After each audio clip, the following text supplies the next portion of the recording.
성범죄 같은 경우는 다른 증거 자료가 없이 피해자의 진술 중심으로 사건이 진행되는 경우가 많습니다. 정상적으로 합의하에 이루어진 스킨십이나 관계까지 금전적인 목적이나 이별 후의 악감정으로 고소를 하게 되는 그런 사례가 매우 빈번해졌습니다. 억울한 사실관계로 갑자기 성범죄 가해자로 되면서 일상생활이 완전히 망가지는 경우도 있거든요.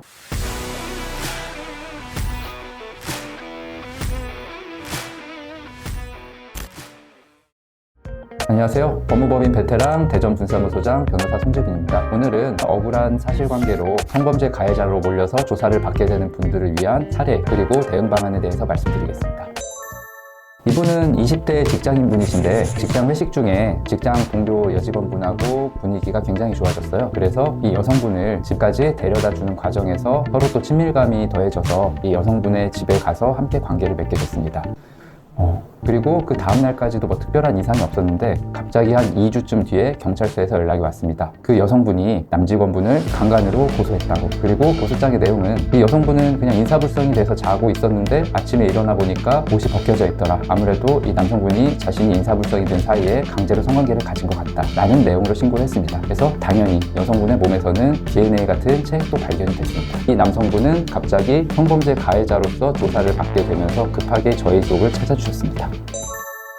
또 다른 사례는 이분 역시 20대 직장인 분이신데요. 요즘 많이 있는 소개팅 어플을 통해서 어떤 직장인 여성분을 만나게 됐어요. 두 분은 와인을 마시면서 분위기가 굉장히 좋아졌고 처음에 손잡기부터 시작해서 포옹하고 키스까지 한 이틀 정도 두 사람은 친밀하게 점점 스킨십의 수위를 더해가면서 잘 지냈습니다. 그런데 갑자기 한 이틀쯤 뒤에 이 여성분으로부터 문자가 옵니다. 당시에 스킨십이 너무 불쾌했었다고. 그래서 이 남성분은 사과 문자를 보내거든요. 그런데 이 여성분은 사과 문자에 대해서 대답하지 않고 역시 약 2주쯤 뒤에 경찰서에서 강제추행으로 고소를 받았으니 경찰서에 와서 조사를 받으라는 내용의 연락을 받게 됩니다.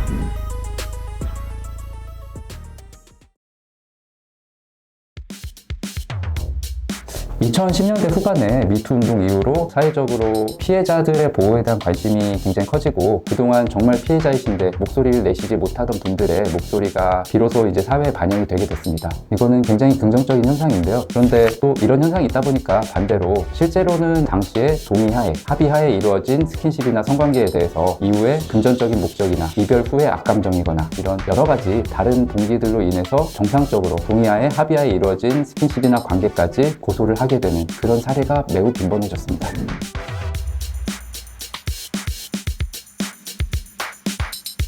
우선 성범죄 신고나 고소가 들어오면 경찰은 피해자의 진술을 청취합니다. 그리고 피해자의 몸에 남아있는 DNA 같은 증거 자료를 채취합니다. 이 내용을 이후에 경찰은 피고소인, 그러니까 피혐의자를 불러서 조사를 받게 되고 양쪽의 진술과 증거를 모두 종합해서 송치나 불송치 여부를 결정합니다. 경찰이 이 사건이 혐의가 인정이 된다고 해서 송치를 하게 되면 검찰로 넘어가게 되고요. 검찰은 이 내용에 대해서 기소를 하게 되면은 법원에서 정식 재판으로 이루어지는 경우가 많습니다.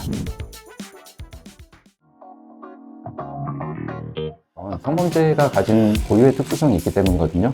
예를 들어서 제3범죄 같은 경우는 당사자 간의 거래 내역, 폭행이나 상해 같은 경우에는 물리적인 폭행에 따른 사진, 진단서 이런 증거 자료들 중심으로 판단이 되는 경우가 많아요. 그런데 성범죄 같은 경우는 일반적으로 2명 당사자만 있는 상황에서 이루어지기 때문에 다른 증거 자료나 목격자가 없이 피해자의 진술 중심으로 사건이 진행되는 경우가 많습니다.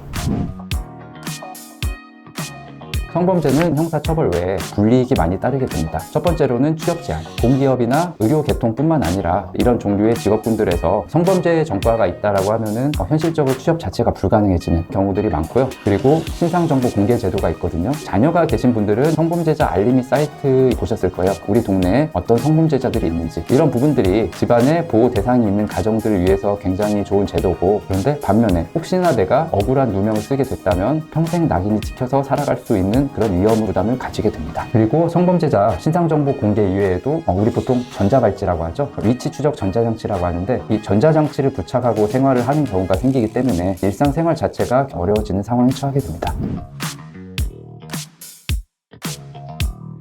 우리 일반적인 범죄에 있어서는 범행 당시에 목격자나 CCTV 이런 증거 자료들을 확보를 해야 된다라고 얘기하는데, 성범죄 같은 경우는 범행 당시의 증거 자료 자체는 거의 전무한 경우가 많습니다. 그렇기 때문에 사건 전에 피임기구를 구입한 영수증이나 둘이 같이 걷는 동선 등에서 어느 정도 스킨십이 허용되고 이루어졌는지, 음식점뿐만 아니라 편의점, 공공 CCTV 등에도 있을 수 있겠죠. 그리고 사건 이후에 당사자 간의 소통 내역들이 아무래도 성범죄 피해자분 같은 경우에 가해자하고 대화를 꺼려 하거나 항의를 하는 그런 내용인지, 아니면 일상적인 연인 관계처럼 좋은 분위기에서 연락이 유지되는지, 이런 내용들을 확인해야 합니다. 그리고 가장 중요한 거는 경찰 조사를 받기 전에 변호사를 선임하시는 겁니다. 여기에서 많이들 간과하시는 부분이, 경찰 조사는 나 혼자 하는 프리젠테이션이 아니라 경찰 수사관의 질문에 대해서 내가 답하는 인터뷰 형식으로 진행이 되거든요. 그런데 이런 내용에 대해서 충분히 인지하지 못하고 나는 그냥 경찰서 가서 사실대로 얘기하고 오면 되겠지, 단순히 이런 마음가짐으로 경찰서에 갔을 때 경찰 조사관의 분위기나 조사 흐름에서 당황하시는 경우가 많아요. 주변에서 이런 사례들이 흔히 접하기가 어렵다 보니까 내가 경찰서에 조사를 갈 때 변호사를 선임하는 게 너무 과잉 대응이 아닌지, 오히려 경찰 쪽에서 나를 의심하지 않을지, 이런 우려들 때문에 처음에 변호사를 선임하시지 않은 분들이 많이 계세요. 근데 막상 경찰 조사에 임하게 되면은 그런 마음가짐 자체가 바로 깨집니다.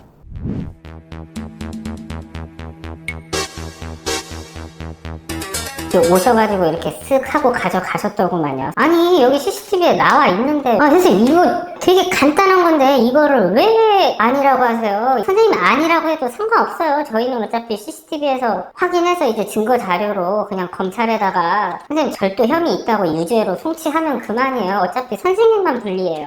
가끔 일부 경찰은 이미 피고소인이 성범죄자라는 확신을 가지고 조사에 들어오시는 경우가 있습니다. 그래서 내가 조사받기 전에는 이런 내용들이 있었고 어떤 억울한 부분을 얘기를 해야지 라고 마음속으로 생각하고 가시는데, 정작 경찰 조사 과정에서는 내가 하고 싶은 얘기에 반의 반도 못 꺼내시는 분들이 많아요. 내가 하고 싶은 얘기하면 경찰관이 그건 됐고요, 제가 묻는 질문에만 대답하세요, 이런 식으로 나오시는 경우들이 종종 있거든요. 그래서 내가 억울한 얘기는 못 하시고 오는 분들이 태반입니다. 그래서 일반적인 형사 범죄 대응에 있어서도 마찬가지지만, 특히나 성범죄의 경우에는 경찰 조사 전에 미리 변호사를 선임을 하세요. 특히 형사 경력이 있는 변호사님들은 경찰이 앞으로 어떤 질문을 할지 대부분 예측이 가능하거든요. 그래서 내가 어떤 방향으로 진술해야 될지 미리 진술 방향을 조율하고 가시는 게 좋습니다. 사실 성범죄 관련 조사를 받는 상황을 미리 예방하기 위해서는 피해자분이 음주 상태인 경우에는 스킨십이나 관계를 하지 않으시는 게 좋아요. 왜냐면 피해자분이 명확한 의사로 자신이 동의하에 스킨십을 하고 이 내용을 기억하실 수 있어야 되는데, 술에 어느 정도 취하신 상태에서는 동의를 하는 과정에서 온전한 판단력이 부족하다든지, 온전하게 동의를 하셨더라도 다음날 기억이 안 나서 당시에 동의를 부인하시는 경우들이 종종 있습니다.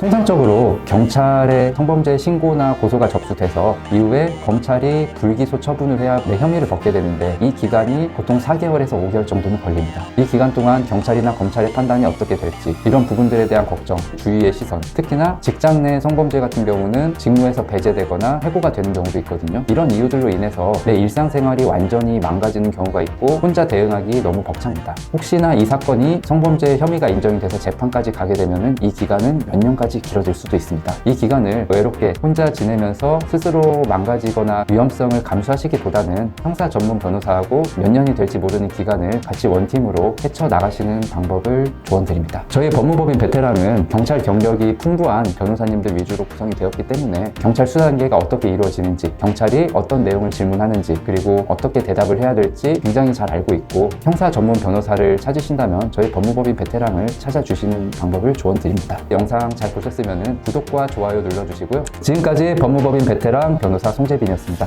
감사합니다.